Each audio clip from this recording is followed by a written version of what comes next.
He's taking a risk. He's taking a risk. He's streaming at night time. He's taking a risk. Hello, lads. How are we?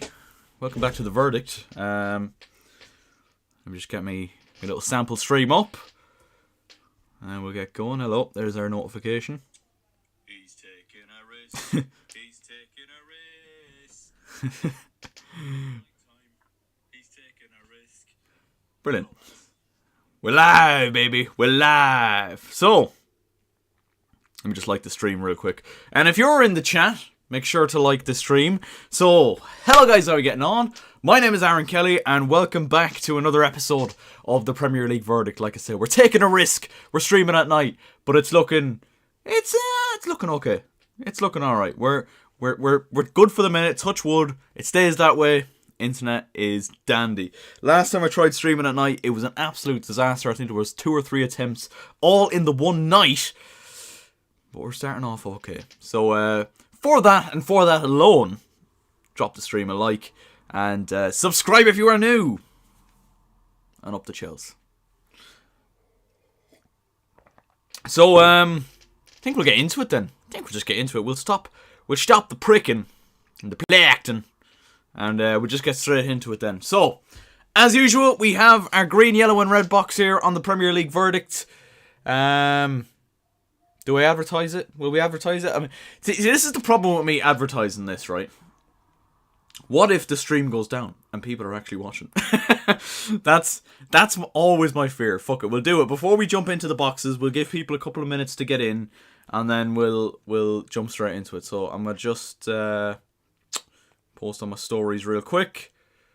So if you are in the chat and feel like it and are feeling a bit fruity today, probably not the right adjective I was looking for there. But if you want to be a solid geezer, comment down below, comment in the chat, who do you think gets what box for this week? I mean, the title probably gives a bit of it away, but we're chilling. Come on, Google Drive, load so I can get my thumbnail. What do we think of the little picky of me in the thumbnail, by the way, lads? That's from Match for Hope, by the way, that I played in back in August. Scored 4 times. 4. I've got the medal up behind me. And it's staying there. You can actually see it a little bit. Oh, I'm fucking stupid. The other side. Oh, right there. That's the money shot. God, I'm chatting so much shit already, lads. Share. Insta.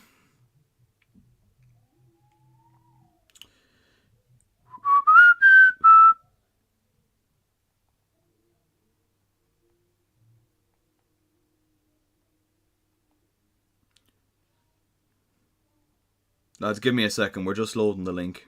We'll throw it up on Instagram and then we'll leave it there. Because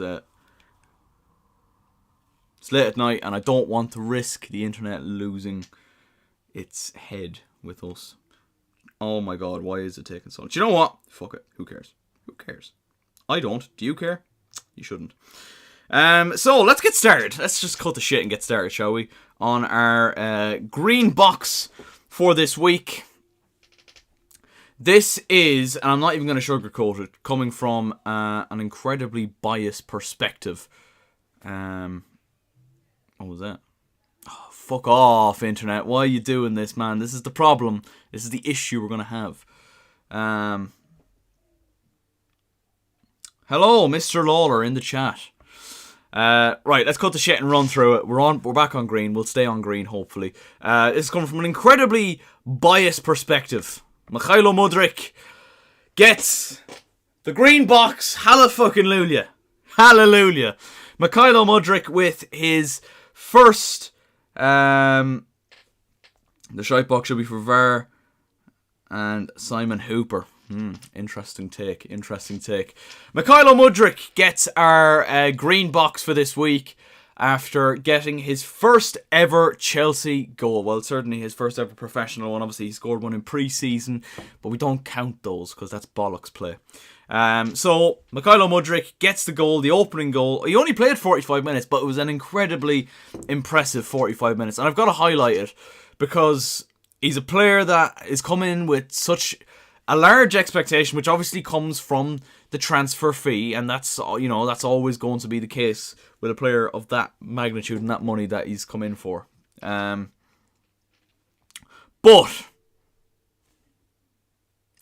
like I said, it's coming from the biased perspective. I am so happy for him. I'm genuinely really happy for him. And I know I might have said a couple of times I'm starting to lose patience with him, and that's easy to do because we signed this down in January, and it's only taken him until now to fucking start hitting the ground running. And this is what happens when you give a player like this who has ability, we know he has raw ability, a run of games. He can start to hone in on his skills, get used to this, the flow of the league, the pace of the league. And he managed to get off the mark last night in Chelsea Blue. And it was a really, really well-taken goal. Really well-taken goal. Levi Colwill down the left-hand side. Beautiful little ball in over the top. Mudryk takes it down in his chest. Buries it through the legs of Bernd Leno in the Fulham goal. And not too long after that, it was 2-0 thanks to Armando Broja. And that was, again, a really, really nice goal to see because Armando Broja is a player, of course, who has really had his injury struggles in the past, of course, and is only coming back from a really, really bad injury. And he makes it 2-0 after some calamitous defending, really, from Fulham, particularly from Tim Ream.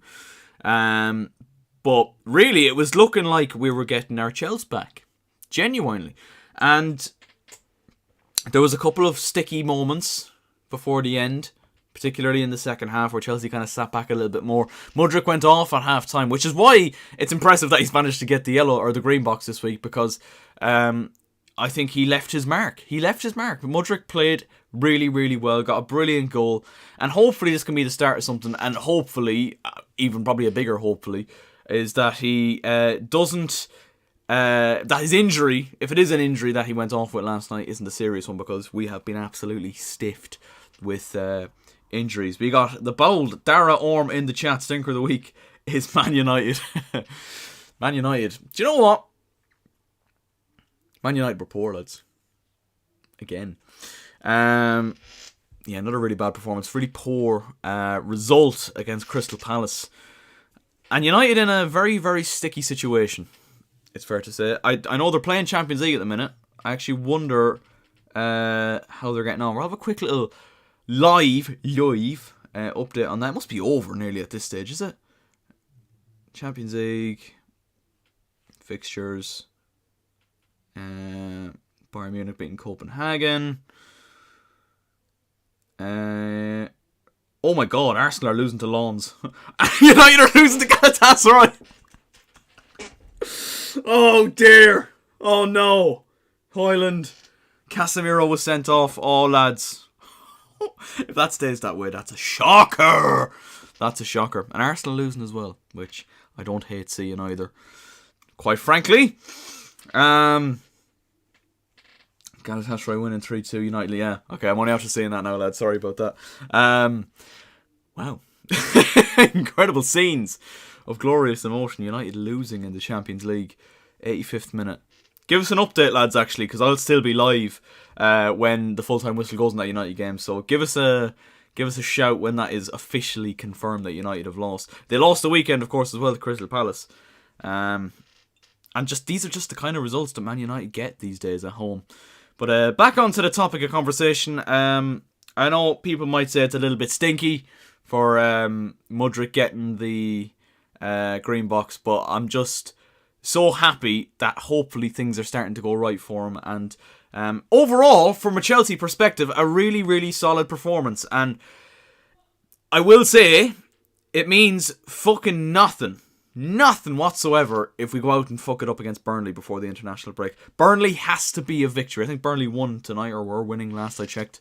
I was actually out playing 7-a-side tonight, lads, so I actually missed a lot of what's going on. However, yeah,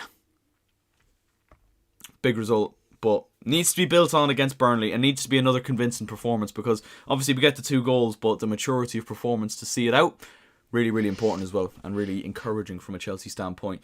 And Conor Gallagher, by the way, a player that's won me over. I've had a lot of shit to say about Conor Gallagher in the past. Covered every blade of grass last night. I will say that. And he often does, because there's one thing you can never question about Conor Gallagher, and it is his commitment to Chelsea FC. And he showed that once again with another brilliant performance, another full effort performance from Conor Gallagher and from Chelsea in general. I really like that midfield trio. I thought Caicedo was excellent. Enzo had his moments as well. Nearly a brilliant goal for Ian Maatsen to make it 3-0 as well on a breakaway as well. Just again another injury concern. I hope Caicedo is okay. United backline opened like a tin of beans. Yeah, nice and simple. I mean, United are fucking shit. I don't know what the problem is really, because they have good players, but yeah, a bit like us really, a bit cursed. I think what we'll do, we'll go back into our graphic here, and we'll actually cover our stinker of the week next, because the main topic of conversation for this episode is actually going to be in here, in our yellow box. You can't see the mouse. I don't know why I'm pretending you can see the mouse. You can't see the mouse, but that is what I'm pointing at. Stinker of the week could easily go to United from the fact that they're actually still losing at the minute. Could go to Arsenal for giving Kai Havertz a Make-A-Wish penalty. That was pretty sad, wasn't it? Brighton make it into our stinker of the week. I feel like for the first time, definitely for the first time in a long time, Brighton and Hove Albion in there. What else do you want me to say, really? They lost to Villa 6-1. Shocking result. If United get top 10, I'll be surprised. They should. Right? They should. You would think so. Let me just whip up the Premier League table real quick, just to I want to have a look at the result at Villa Park and the scorers at Villa Park. Ollie Watkins bagged a hat-trick, by the way, and I'll tell you why. The only reason I know that is because he was in my FPL team and he absolutely smashed it. Only for him. Stinker of the week should be for VAR in the time. We're going to get into that, Ryan. We are going to get into that. I feel like it was more of a little spoiler alert. We are going to get into that. It's more of a what the fuck for me, more than a stink. It is a stinker, don't get me wrong, and the shit that has followed it is absolutely a stinker.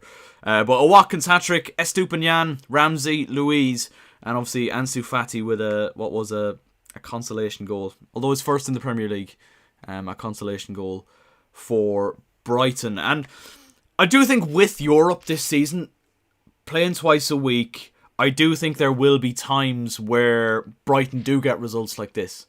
And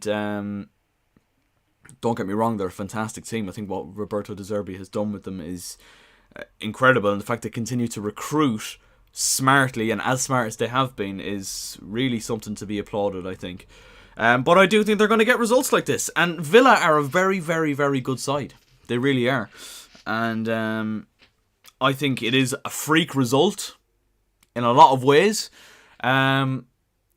But I think with the amount of football that Brighton are going to be playing this season, particularly if they get into the latter stages of the European competition, I know they haven't started off the best in that either. But if they do, and they'll still want to be pushing for Europe, like finishing in a European spot in the league, the squad's going to be fairly thin out. Now, I do think their recruitment has once again, like I said, been excellent in the sense that their depth has improved. But I just think there will be results like this from time to time. But as for Villa, incredibly clinical. A wonderful performance from them. And these are two sides that, let's be honest, are going to be... There's lots of talks this season about which is going to be the team to kind of break into that top six. And Brighton perhaps will make that. Madrid are winning 3-2 against Napoli in the Champions League. Hardly a surprise there, but Napoli cutting it close. Did anyone see actually the fucking madness that Napoli put out with the Victor Osimhen TikTok? That was fucking disgraceful, boys, and crazy that was greenlit by somebody somewhere. Icardi also missed a pen in the United game. Jesus Christ, Icardi's a bit of a stinker. Actually, Icardi, I did see one where someone tried to do the Robert Pires penalty for Galatasaray, and Icardi ran in and he passed it wide of the post. It was quite incredible, that. Just a quick reminder to like the stream if you haven't already. It really does help me out and makes me feel good about myself. Let's have a look. Brighton, yeah, stinker of the week. I just think you can't. I've often said this, you can't concede as many as that in a Premier League game, especially when you're as good a side as Brighton, and not expect to get the red box, so I do think that's valid. But it does leave us with our final talking point of the video, the main talking point of the video, if you will, and it is... VAR back in the stinker box once again. Oh, it's not really. It's not the stinker box. It's the yellow box, because it was just so baffling, and that's why the title of this stream is VAR is baffling. How many times have I said this? Right, VAR. I feel like in most other countries isn't that big of an issue. The English refs are just horrendously bad, and obviously the main talking point, and one that we will go into. Let me see. How did someone say? Yeah, that TikTok. Yeah, the Awesome Man TikTok was crazy, man. Crazy. I don't know what they were thinking. Yeah, it was like, yeah, that's a funny joke, right? We'll get away with that. Yeah. Anyway, obviously the main one being in the Liverpool Tottenham game, which is why a lot of people are so outraged, and rightfully so, really, because it is an absolute shocker. Couple of shockers in that game. But even like the Fulham Chelsea game, and I hate to bring it back to the Chelsea game again, but Thiago Silva gets like karate chopped by Carlos Vinicius at one point. That's assault, mate. That's assault? No? You probably get arrested if you do that outside a club, to be fair. It ruins the game, yeah. I mean, I think VAR, when used right, is good, because when there are those VAR decisions, or when those offside decisions in particular, I think is a big one that kind of, when they're done right, improve the game, because there's nothing more infuriating than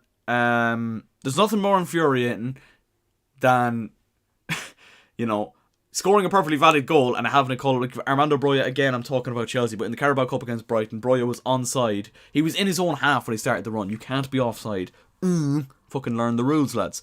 But the first one that's crazy for me is the fucking offside from Luis Diaz. He's a good, and this is the big one, really. He's a good yard and a half, 2 yards maybe onside.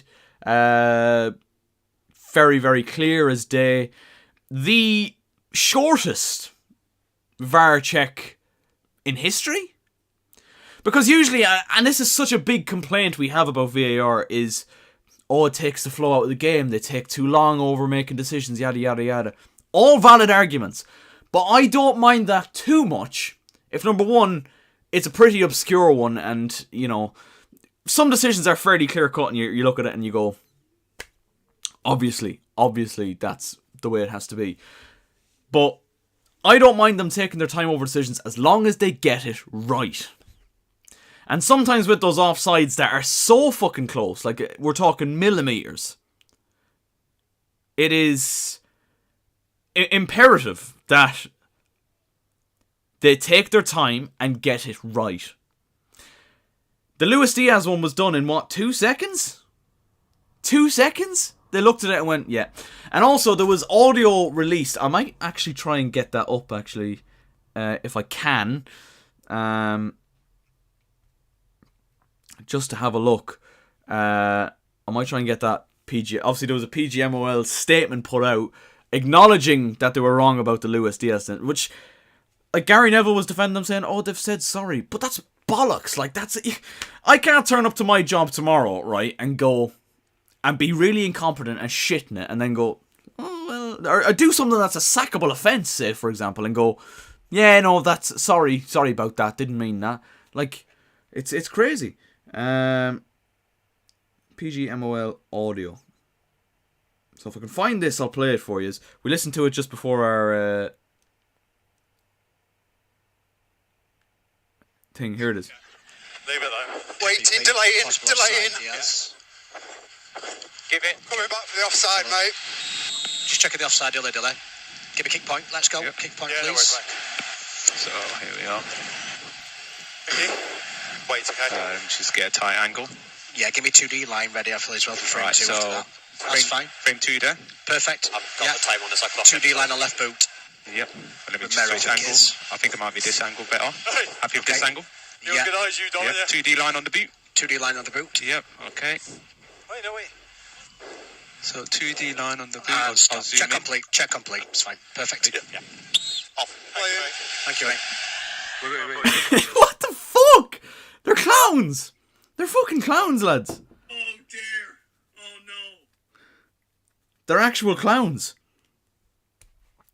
So what I've done there, I've just played the audio from the fucking PGMOL that they released this evening. They check it, acknowledge that it is fine. They say, yeah, that's great, that's fine, mate. And then say, no, off. Do you realise how fucking brain dead that is? Fuck me. We have a couple of chances just to catch up on here before we continue with this conversation. Onana's having a howler. Is that United game finished, by the way? Can I get a fact check on that? Oh, there it is, Darren. United game over 3-2. Lol. Martial is currently playing left back. Get the ball away, blah, blah. Marcus, what's the crack, brother? My TL. Simply outstanding attire, Mr. Kelly, he says. Well, that's all I'm saying. You know, nothing else needs to be said, lads. It is... I think this is the jersey, actually, that inspired this season's jersey, if I'm not wrong. Which I could be, because I am wrong about a lot of things. However, back to the chat. So that was incredible, by the way. That audio played by the PGMOL. The conversation between the VAR officials. Simply... you're just lost for words, really. Like, you're just lost for fucking words. And the goal doesn't get given. I don't understand what's happened there. Like, I really don't. It's just the incompetence of the greatest order. Like, it's just shocking. Then, what else was there? The red card. Fuck, what was the red card again? So there was, obviously, Jota was sent off. I think his first booking was definitely questionable. But the red card for Curtis Jones, that was it.